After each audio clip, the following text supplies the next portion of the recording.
Hai, kembali lagi dengan saya Yas Faisal di channel Sahabat Excel.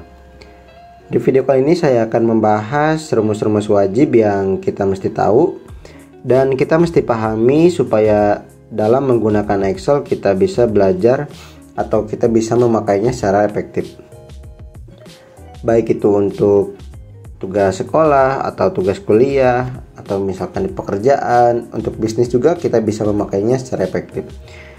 Rumus-rumus kali ini itu sangat familiar sekali karena rumus-rumus ini sering digunakan untuk tugas sekolah tadi atau misalkan di perkantoran juga ini akan sering muncul. Dan di sini saya akan menerangkan logika konsep dari rumus-rumus yang sudah saya ketik ini. Ada 9 rumus, ada sum, average, kemudian ada if, rank, counta, max, min, sum if, dan count if. Rumus ini digunakan untuk apa saja? Nah, mari kita bahas satu persatu. Di sini ada yang pertama itu sum. Sum di sini digunakan untuk menjumlahkan suatu data. Jadi, misalkan di sini ada total omset. Di sini saya akan menjumlahkan total omset yang bernama karyawannya itu Ega. Kemudian total omset dari bulan pertama sampai bulan ketiga itu saya akan totalkan. Di sini kita bisa memakai rumus sum, kemudian kurung buka. Nah, untuk number di sini kita bisa memblok data yang ingin kita jumlahkan. Kita blok dari omset bulan pertama sampai omset bulan ketiga. Kemudian kita kurung tutup dan enter. Di sini Excel akan menjumlahkan secara otomatis data yang kita blok tadi. Dan untuk karyawan Doni, Nelly, Maya, Bimo ini kita bisa kopikan rumusnya ke bawah dengan cara double klik di pojok kanan bawah di sebelah sini. Kita double klik. Nah, dia akan secara otomatis terkopikan rumusnya ke bawah.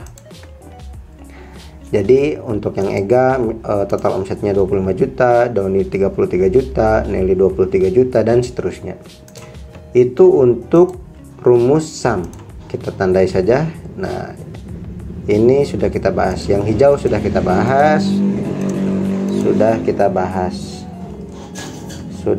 bahas. Nah, untuk kuning kita ini rumus yang akan dibahas. Oke, kita lanjut.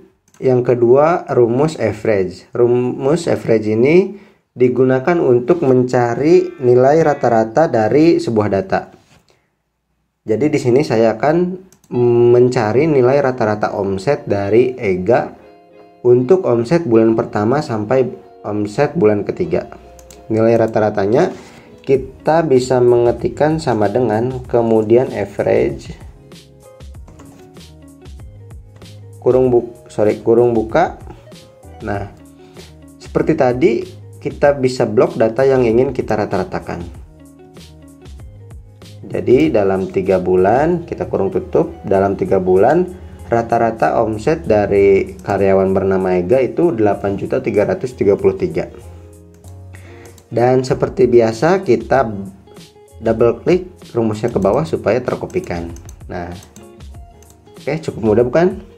Kemudian kita tandai warna hijau. Nah, ini sudah kita bahas. Kemudian selanjutnya itu ada rumus if. Rumus if itu atau if itu dalam bahasa Indonesia itu jika. Nah, kita akan mencari status. Misalkan di sini statusnya itu kita akan memakainya status gagal dan lulus. Jadi kita akan menggunakan rumus if. Nah, di sini kita bisa mengetikkan sama dengan if kurung buka. Nah, di sini ada logical test. Logical test di sini kita bisa memasukkan misalkan di sini untuk total omset dari Ega. Jadi misalkan logikanya itu jika total omset lebih dari 30 juta maka value if true itu nilai untuk jika logical test ini benar, dia akan menampilkan misalkan di sini lulus. Di sini akan statusnya itu lulus. Nah, jangan lupa untuk mengetikkan nama lulus, karena lulus itu value-nya itu bersifat teks, kita memakai tanda petik. Kita ketikkan lulus, jangan lupa tanda petik kembali, kemudian titik koma. Nah, di sini ada value if false. Jadi jika nilai yang ditampilkan itu salah, dia akan menampilkan misalkan di sini gagal, kemudian kurung tutup. Kita klik enter. Nah, kita klik yes. Di sini dia akan secara otomatis berubah statusnya menjadi gagal. Kenapa di sini gagal? Karena kita memasukkan logical test tadi, nilai total omset yang di bawah 30 juta, dia akan statusnya itu akan gagal. Jadi dengan otomatis EGA, karena dia di bawah 30 juta omsetnya, dia akan gagal. Kemudian kita kopikan rumusnya ke bawah. Nah, di sini ada Doni statusnya lulus. Kenapa? Karena dia total omsetnya itu lebih dari 30 juta. Kemudian ini juga sama untuk Maya juga, karena dia statusnya itu total omsetnya itu lebih dari 30 juta, dia lulus. Itu untuk rumus if. Kita tandai sudah beres. Kemudian untuk rank, di sini kita juga bisa memberi peringkat siapa saja urutan pertama dari 1 2 3 5 karyawan ini. Peringkat yang paling banyak total omsetnya itu kita bisa memasukkan dengan rumus rank. Kita ketikkan sama dengan rank, kemudian kurung buka. Nah, untuk number di sini kita bisa klik nilai yang ingin kita bandingkan. Misalkan di sini saya akan pilih total omset, kemudian titik koma, dan untuk referensi ini kita blok nilai yang ini akan dibandingkan dengan nilai yang mana. Jadi kita blok total omset semua karyawan. Nah, jangan lupa karena di sini saya akan mengkopikan rumusnya ke bawah, jangan lupa di sini klik F4. Jadi dia itu rumusnya itu akan terkunci. Kemudian kurung tutup dan enter. Nah, di sini EGA itu peringkat keempat dari 5 karyawan total omset yang paling banyak. Kemudian kita kopikan rumusnya ke bawah. Nah, di sini kita bisa lihat Bimo menempati urutan pertama untuk dia karena 39 juta, kemudian urutan keduanya ada Maya karena 33 juta, dan seterusnya. Sorry, di sini kita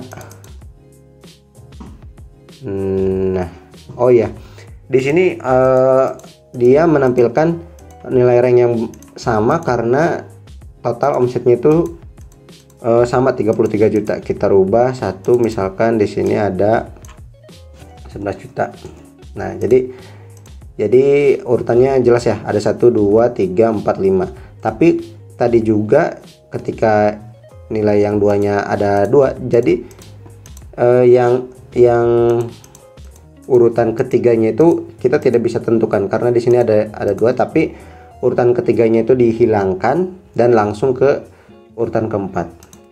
Nah, supaya lebih jelas kita ganti saja nilai yang Doni tadi menjadi 11 juta supaya dia ada urutan ketiganya. Nah, itu untuk rumus rank. Penggunaannya seperti itu. Kita tandai sudah beres.